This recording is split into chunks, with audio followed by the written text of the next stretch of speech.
இயேசுவின் அன்பு. கிறிஸ்து இயேசுவின் நாமத்தினாலே உங்களுக்கு அன்பின் வாழ்த்துக்கள். ஆதியாகமம் 9ஆம் அதிகாரம் 7ஆம் வசனம். நீங்கள் பலுகி பெருகி பூமியிலே திரளாய் வர்த்தித்து விருத்தியாகுங்கள் என்றார். அம்பிரியமானவர்களே, கர்த்தர் உங்களை பலுகவும் பெருகவும் செய்ய போகிறார். இதுவரை உங்களின் குறுகிய வாழ்க்கை இதோ பெருக்கத்தை கண்டடையப் போகிறது. கர்த்தர் சித்தத்தின்படி நீங்கள் நடக்கிறபடியினால் அவர் உங்களை ஆசீர்வதித்து நீங்கள் பலுகவும் பெருகவும் செய்து உங்களை ஆசீர்வதித்து உன் சந்ததியை திரளாய் அவர் ஆசீர்வதிக்கப் போகிறார்.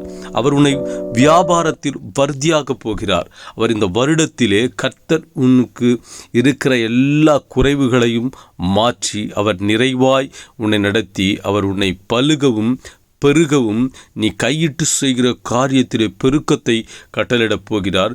பூமியிலே அநேகர் கண்களுக்கு முன்பாக கர்த்தர் உன்னை விருத்தியாக்குவார். நீ ஆசீர்வாதமாயிருப்பாய். கர்த்தர் உன்னை ஆசீர்வதித்து உயர்த்த வல்லவராயிருக்கிறார். ஆமீன்.